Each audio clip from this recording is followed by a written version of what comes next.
तो दोस्तों इस वीडियो में आज हम बात करने वाले हैं एक इम्पॉर्टेंट एंड इंटरेस्टिंग इंडस्ट्री के बारे में और इस इंडस्ट्री से जुड़ी हुई एक काफ़ी शानदार कंपनी है जिसका रिसेंटली ही हमको आईपीओ आता हुआ देखने को मिला है। उसके बारे में हम इस वीडियो में डिटेल में चर्चा करने वाले हैं और क्यों आपको इस कंपनी को अपने रडार पे रखना चाहिए इस वीडियो के थ्रू आपको समझ आ जाएगा। तो इस कंपनी का हम फंडामेंटल एनालिसिस करेंगे दोस्तों through top down approach. Top down approach में होता क्या है, सबसे पहले हम इकोनॉमी को पढ़ते हैं, उसके बाद हम सेक्टर को पढ़ते हैं, उसके बाद हम कंपनी को पढ़ते हैं। दो तरह की अप्रोच होती है देखिए दोस्तों फंडामेंटल एनालिसिस में, एक होती है टॉप डाउन अप्रोच, एक होती है बॉटम अप अप्रोच। यानी कि उस अप्रोच में क्या होता है, सबसे पहले हम कंपनी का नाम हमको पता चल जाता है कहीं ना कहीं से, फिर उसके कंपनी को पढ़ते हैं, उसके बाद हम सेक्टर को पढ़ते हैं, उसके बाद हम इकोनॉमी को पढ़ते हैं। लेकिन इस एनालिसिस में हम टॉप डाउन अप्रोच यहाँ पर फॉलो करने वाले हैं। तो सबसे पहले हम यहाँ पर सेक्टर को पढ़ेंगे, उसके बाद कंपनी को पढ़ेंगे। क्योंकि इकोनॉमी की बात करें तो इकोनॉमिक पॉइंट ऑफ व्यू से इंडिया की बात करते हैं तो कंजम्पशन ड्रिवन इकोनॉमी है और ये कंपनी जिस तरह के प्रोडक्ट्स बनाती है तो बेसिकली डिस्क्रिशनरी कंजम्पशन प्रोडक्ट्स हैं, तो वो हमको यहाँ पर डेफिनेटली उनकी कंजम्पशन तो बढ़ती हुई देखने को मिलेगी। तो इकोनॉमिक पॉइंट ऑफ व्यू से सॉर्ट आउट है। तो इस वीडियो में हम सेक्टर पढ़ेंगे, उसके बाद कंपनी पढ़ेंगे। सेक्टर में भी हम सबसे पहले सेक्टर के डायनेमिक्स को समझेंगे, क्या यहाँ पर डिमांड आउटलुक रह सकती है उसको जानेंगे, की ड्राइवर्स क्या हैं, ग्रोथ ड्राइवर्स क्या है उसको बताऊंगा आपको, और क्या ग्रोथ रेट रह सकती है इस इंडस्ट्री की एज पर रिसर्च रिपोर्ट, वो आपके साथ साझा करूंगा। उसके बाद हम कंपनी देखेंगे, कंपनी का बिजनेस को समझेंगे, कॉम्पिटिटिव एडवांटेज क्या है कंपनी के पास, peer comparison, management analysis, fundamental, financials, technical, काफ़ी सारी चीज़ें इस वीडियो में आपको बताने वाला हूं। तो ये वीडियो काफ़ी इंपॉर्टेंट होने वाला है दोस्तों, वीडियो को प्लीज़ बिना स्किप करे पूरा ज़रूर देखिएगा। तो ये इंडस्ट्री है दोस्तों डेकोरेटिव एस्थेटिक इंडस्ट्री, ठीक है। डेकोरेटिव एस्थेटिक का मतलब क्या है, तो बेसिकली दोस्तों यहाँ पर डेकोरेटिव प्रोडक्ट्स होते हैं for the aesthetic look of the product. यानी कि देखिए कोई भी एक प्रोडक्ट है, किसी भी तरीका प्रोडक्ट हो सकता है, चाहे वो एक लैपटॉप हो या फिर चाहे एक कार हो या फिर किसी भी तरह का इक्विपमेंट हो, तो उसको एक सुपीरियर लुक देने के लिए, एक एस्थेटिक लुक देने के लिए, एक डिफरेंशिएटिव ब्रांड बनाने के लिए यहाँ पर लोगोस का यूज़ होता है, डेकल्स का यूज़ होता है, स्टिकर्स का यूज़ होता है, ठीक है, क्रोम बैजेस का यूज़ होता है, ऑटोमोटिव सेगमेंट में ऑटोमोटिव डायल्स का यूज़ होता है, प्लास्टिक प्रोडक्ट्स का यूज़ होता है और लेबल्स वगैरह का प्रयोग होता है। तो बेसिकली इस तरह के प्रोडक्ट्स का यहाँ पर ये कंपनी काम करती है और one of the leading supplier है और डिफरेंट एंड यूज़र इंडस्ट्रीज़ में इस तरह के प्रोडक्ट्स का हमको यूज़ होता हुआ देखने को मिलता है। और हर ब्रांड यहाँ पर चाहता है कि उसका प्रोडक्ट यहाँ पर सुपीरियर लगे, उसका प्रोडक्ट यहाँ पर एस्थेटिकली अच्छा हो, विजुअल अपील उसके प्रोडक्ट की काफ़ी अच्छी हो, तो यहाँ पर डेफिनेटली कंजम्पशन अच्छा है। तो ये कंपनी कौन सी है उसके बारे में हम समझेंगे, लेकिन एक बार हम एंड यूज़र इंडस्ट्री को देखते हैं इस सेक्टर की। तो डेकोरेटिव एस्थेटिक इंडस्ट्री की हम यहाँ पर बात कर रहे हैं। तो जो एंड यूज़र जो यहाँ पर इंडस्ट्री है उसमें देखिए टू व्हीलर्स आपको देखने को मिलेगा, यानी कि जो मोटरसाइकिल्स हैं उसमें जो आप लोगोज देखते हैं, जो स्टिकर्स देखते हैं, वो ये कंपनी बनाती है। पैसेंजर व्हीकल हो गया, अदर ऑटोमोबाइल सेगमेंट्स हो गया, लार्ज कंज्यूमर ड्यूरेबल, जैसे कि आपके घर में जो वॉशिंग मशीन होगी एलजी की, सैमसंग की, तो वो जो लोगो आप देखते हैं वो कंपनी दोस्तों ये बनाती है। तो बेसिकली यहाँ पर ये डेकोरेटिव सप्लायर है, डेकोरेटिव प्रोडक्ट सप्लायर है और one of the leading supplier है। इसके पास 6000 से ज़्यादा एसकेयू प्रोडक्ट्स है, मतलब एसकेयू है और ज़बरदस्त इसका प्रोडक्ट पोर्टफोलियो है। देखिए स्विच गियर्स हो गया, वाटर हीटर्स, एयर प्यूरीफायर, जितने भी तरह के तमाम छोटे से लेकर बड़े प्रोडक्ट्स तक जहाँ जो जिस पे ब्रांड होता है, स्टिकर्स होते हैं, ठीक है, या लेबल्स होते हैं, वो ये कंपनी बनाती है। Kitchen appliances, medical devices, industrial equipments. तो यहाँ देख सकते हैं दोस्तों डिफरेंट एंड यूज़र इंडस्ट्री को ये केटर करते हैं, लेकिन सबसे ज़्यादा जो डिमांड है वो आएगी टू व्हीलर्स में, पैसेंजर व्हीकल्स में एंड कंज्यूमर ड्यूरेबल्स में। अब चलिए डिमांड को भी हम समझ लेते हैं यहाँ पर। तो यहाँ पर दोस्तों डिमांड जो है देखिए लोगोस के थ्रू क्रिएट होगी टू व्हीलर्स में, पैसेंजर व्हीकल्स में, कंज्यूमर ड्यूरेबल्स में। लोगोस हो गया, डेकल्स हो गया, डेकल्स बेसिकली स्टिकर्स ही होते हैं, लेकिन स्टिकर्स क्या है, छोटे होते हैं। जैसे कि आपने लैपटॉप हो गया, ठीक है, छोटी इक्विपमेंट्स हो गए, उन पे जो स्टिकर्स होते हैं वो अलग होते हैं। डेकल्स होते हैं बड़ी बड़ी वॉल्स पे जो लगते हैं, बड़े फ्रेम पे जो लगते हैं, वो उनको डेकल्स बोला जाता है। एल्यूमिनियम बैजेस हो गया, जो है लेबल्स हो गए, जो इन मोल्ड लेबल्स हो गया, जो बेसिकली किसी भी प्रोडक्ट के अंदर ही होते हैं। ऐसा नहीं है कि वो आपको ऐसे बाहरी जो लोगो होते हैं बेसिकली वो वैसे देखने को नहीं मिलते, वो एक आप कह सकते हैं कि इंटरनल ही अटैच होते हैं। प्रोसेसिंग जब होती है उस प्रोडक्ट की तो वो उसी तरीके से उसको प्रोसेस किया जाता है, इन मोल्ड लेबलिंग उसको बोलते हैं। ऑप्टिकल प्लास्टिक्स हो गया, क्रोम प्लेटेड पार्ट्स हो गया जो गाड़ियों में आप देखते हैं, एप्लिक्स हो गया जो बेसिकली जो टू व्हीलर्स में और जो डैशबोर्ड वगैरह होते हैं वो होते हैं, ओवरलेज हो गया जो कि नॉब स्विचेस वगैरह होते हैं वो हो गया। तो इस तरह के यहाँ पर आप देख सकते हैं एस्थेटिक कंपोनेंट्स में ये कंपनी काम करती है। अब यहाँ पर CAGR ग्रोथ क्या रह सकती है वो भी मैं आपको बताता हूँ। देखिए सीएजीआर ग्रोथ आप देख सकते हैं इस इंडस्ट्री की बाय FY26 20% से ज़्यादा इस इंडस्ट्री की ग्रोथ रह सकती है। तो आप समझ सकते हैं कि अगर इंडस्ट्री 20% से ज़्यादा ग्रो होगी तो यहाँ पर एक लीडिंग कंपनी इस सेक्टर को जो केटर करती है और एक लौती लिस्टेड कंपनी है अभी तक तो वो कितनी तेज़ी से यहाँ पर ग्रो हो सकती है। इंडस्ट्री लीडिंग यहाँ पर ग्रोथ हमको देखने को मिलेगी इस कंपनी के द्वारा, अगर एग्जीक्यूशन यहाँ पर सही रहा तो ऑलमोस्ट आप मान के चलिए 21% इंडस्ट्री ग्रोथ है, तो यहाँ पर ज़बरदस्त जो है स्पेसिफिक कंपनी ग्रोथ भी यहाँ पर काफ़ी अच्छी आ सकती है। अब यहाँ पर हम बात करते हैं, देखिए टू व्हीलर सेगमेंट की अगर बात करते हैं तो 45 to 47% यहाँ पर जो है इस सेगमेंट जो है ये एस्थेटिक सेगमेंट को ही केटर करेंगे टू व्हीलर्स में, ठीक है। Decorative aesthetic demand two wheeler में 47% रह सकती है, पैसेंजर व्हीकल में 45 to 47% एंड कंज्यूमर ड्यूरेबल्स में 8 to 9%। Logos, decals, sticker, IMD IML यानी कि जो इन मोल्ड डेकोरेटिव्स हैं या फिर इन मोल्ड लेबल्स हैं, ऑप्टिकल प्लास्टिक्स हैं, क्रोम प्लेटेड पार्ट्स हैं, एप्लीक्स हैं, ओवरलेज हैं।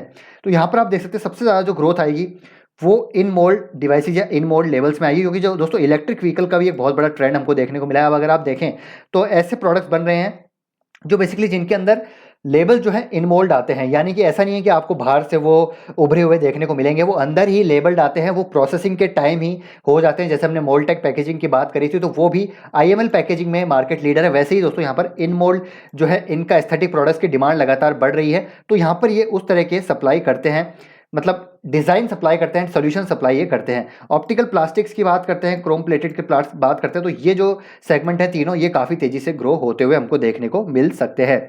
डिमांड आउटलुक की बात करते हैं तो डिमांड जो है कैसे आएगी, देखिए अंडरलाइन एप्लीकेशन सेगमेंट्स में काफ़ी अच्छी डिमांड है। प्रीमियम प्रोडक्ट्स में यहाँ पर शिफ्ट होता हुआ नजर आएंगे, क्योंकि जैसे जैसे कंजम्पशन बढ़ेगा, यहाँ पर आप कह सकते हैं कि डिस्पोजेबल इनकम बढ़ेगी, तो प्रीमियम प्रोडक्ट्स की और डिमांड यहाँ पर बढ़ती हुई हमको देखने को मिलेगी। जो पहले मोटरसाइकिल बहुत ही सिंपल लुक में आती थी, आज आप देखेंगे स्कूटी की बात करें, मोटरसाइकिल्स की बात करें, बहुत ही विजुअली अपीलिंग लुक आता है और उस तरह के सोल्यूशन ये कंपनी प्रोवाइड करती है, ठीक है।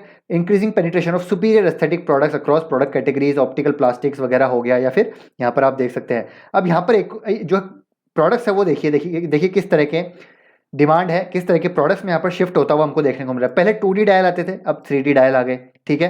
तो लगातार आप देखिए तो एस्थेटिकली सुपीरियर लुक हमको आता हुआ देखने को मिल रहा है, ठीक है। अभी हम इसके जो है कस्टमर्स भी आपको यहाँ पर मैं बताने वाला हूँ।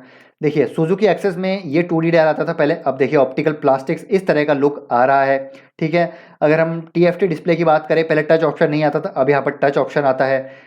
अगर हम यहाँ पर देखें और क्या देख सकते हैं हम, देखिए ट्रेडिशनल ओवरले पहले इस तरीके का आता था, अब यहाँ पर कैपेसिटिव ओवरले हमको आता हुआ देखने को मिलता है, जो बेसिकली टच ओवरले होता है उस तरीके हमको यहाँ पर आता हुआ देखने को मिलता है। तो यहाँ पर लगातार शिफ्ट होता हुआ हमको देखने को मिल रही है, और जो इलेक्ट्रिक व्हीकल्स हैं उसमें भी लगातार डिमांड हमको बढ़ती हुई देखने को मिलेगी। टू व्हीलर्स की जो डिमांड है बाय 2026 वो इलेक्ट्रिक व्हीकल में 8% होगी, जो अभी 1% के आसपास है, 21 के डेटा की यहाँ पर बात हो रही है।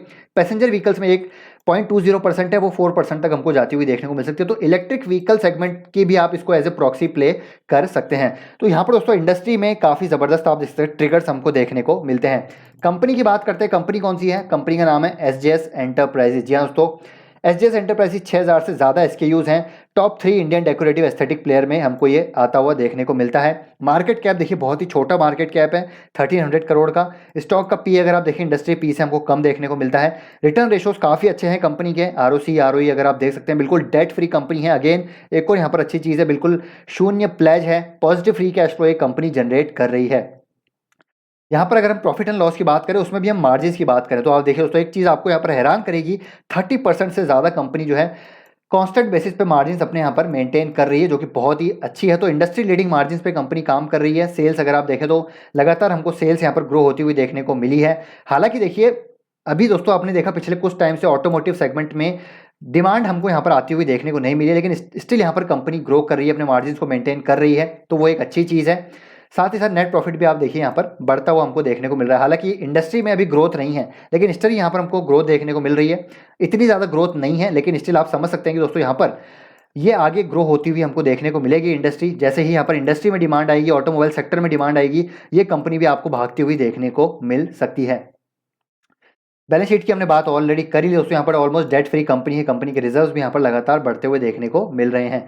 अब यहाँ पर एक और चीज़ इंपॉर्टेंट है, कंपनी के पीयर एनालिसिस की बात करते हैं, तो ये कंपनी दोस्तों जो है अभी एक लौती लिस्टेड कंपनी है, और जो इसके प्रोडक्ट कवरेज है आप देखिए यहाँ पर लोगोस से लेकर ट्रेडिशनल एस्थेटिक प्रोडक्ट्स की बात करें, एडवांस टेक्नोलॉजी प्रोडक्ट्स की बात करें, या फिर सेगमेंट्स जो है बात करें, देखिए two wheeler, passenger vehicle and यहाँ पर जो है कंज्यूमर ड्यूरेबल, तीनों सेगमेंट को ये कवर करती है और बाकी कंपनीज भी कवर करती है। लेकिन ट्रेडिशनल एस्थेटिक प्रोडक्ट में ये इकलौती कंपनी है जो सारे प्रोडक्ट्स यहाँ पर प्रोवाइड करा रही है, चाहे लोगोस की बात करें, डेकल्स की बात करें, aluminium badges, Chrome, 2D dial, traditional Oval है। बाकी आप देखेंगे तो यहाँ पर आई थिंक मोनोकैम ग्राफिक्स यहाँ पर प्रोवाइड करा रही है, लेकिन इसके पास भी देखिए क्रोम रिलेटेड पार्ट्स नहीं है, लेकिन एसजीएस एंटरप्राइजेस के पास है। और इस सारे आपको देखिए हर जो है कैटेगरी में आपको यहाँ पर यस देखने को मिलेगा, एसजीएस एंटरप्राइजेस। तो एसजीएस एंटरप्राइजेस यहाँ पर लीडिंग जो है इसके पास लीडिंग प्रोडक्ट कवरेज है इन डेकोरेटिव एस्थेटिक इंडस्ट्री। तो पीयर एनालिसिस की बात करते हैं तो इकलौती लिस्टेड कंपनी है, तो यहाँ पर एक और एडवांटेज, कॉम्पिटिटिव एडवांटेज इसके पास ये है कि यहाँ पर दोस्तों इसके पास सारे मतलब इसकी जो प्रोडक्ट कवरेज है वो सारे अक्रॉस द इंडस्ट्री हमको देखने को मिलती है। तो ये एक इसके पास कॉम्पिटिटिव एडवांटेज है। साथ ही साथ कस्टमर रिलेशनशिप की मैं बात करूं तो पिछले 15 सालों से दोस्तों एक लॉन्ग टर्म कस्टमर रिलेशनशिप है इनके कस्टमर्स के साथ। कस्टमर्स कौन कौन है इनके, तो अगर मैं आपको दिखाना चाहूं तो देखिए जितने भी आपको कस्टमर यहाँ पर देखने को मिलेंगे, फिएट हो गया, फोर्स, जेपीएम, ठीक है, प्लास्टिक, ये जो भी है, रोका, स्कोडा, वॉक्सवैगन, जॉन डियर है, MR, Ashok Leyland, Bajaj, Suzuki, Nissan, ये जितने भी आप ये लोगो देख रहे हैं ना, ये कंपनी दोस्तों, ये कंपनी इनके लोगो भी यहाँ पर एसजीएस एंटरप्राइजेस ने ही बनाए हैं। होंडा, पैनासोनिक, टीवीएस, गोदरेज, तमाम तरह के प्रोडक्ट्स आपको यहाँ पर देखने को मिल जाएंगे। देखिए हुंडई हो गया, Pricol, royal Enfield, Brembo, Tata, ठीक है। ये देखिए कस्टमर प्रोफाइल, और इसमें से ज़्यादातर कस्टमर ऐसे हैं जिनका रिलेशनशिप 15 साल से ज़्यादा अब इनका हो चुका है। तो लॉन्ग टर्म रिलेशनशिप है, बिकॉज सुपीरियर प्रोडक्ट ये सप्लाई करते हैं, क्वालिटी के साथ बिल्कुल भी कॉम्प्रोमाइज़ नहीं करते हैं। तो ये एक कॉम्पिटिटिव एडवांटेज देखने को मिलता है। अब मैनेजमेंट की बात करते हैं तो यहाँ पर देखिए चेयरमैन है इनके रमेश चंद्र जैन, जो कि बीटेक है मैकेनिकल इंजीनियरिंग में, 25 सालों का एक्सपीरियंस है। इनका 25 सालों का एक्सपीरियंस है आइशर के साथ, after working in Hindustan aeronautics limited. तो एचएएल के साथ भी इन्होंने काम किया है। ट्रैक्टर मैन्युफैक्चर एसोसिएशन के ये प्रेसिडेंट रह चुके हैं, chairman of the confederation of Indian industries Haryana state council रह चुके हैं। के जोसेफ जो इनके मैनेजिंग डायरेक्टर हैं, जो पूरा इनका बिजनेस यहाँ पर मैन्युफैक्चरिंग ऑपरेशंस पूरा संभालते हैं, 34 साल का एक्सपीरियंस है इनको भी, और ये पूरा यहाँ पर टेक्नोलॉजी प्रोडक्ट इनोवेशन संभालते हुए नजर आ रहे हैं कंपनी का पिछले कई सालों से। और ये जो संजय थापर हैं सीएफओ हैं, बेसिकली ये 30 सालों का इनको एक्सपीरियंस है। टाटा मोटर्स के साथ ये काम कर चुके हैं, और आप देख सकते हैं अशोक मिंडा ग्रुप के साथ ये एज ए सीएफओ काम कर चुके हैं। तो मैनेजमेंट भी दोस्तों यहाँ पर काफ़ी जो है अच्छा लग रहा है। मैनेजमेंट वेल एजुकेटेड मैनेजमेंट है, और एक्सपीरियंस की बात करें तो बहुत लंबा एक्सपीरियंस है, इंडस्ट्री को अच्छी तरीके से समझते हैं। तो मैनेजमेंट भी यहाँ पर अच्छा है।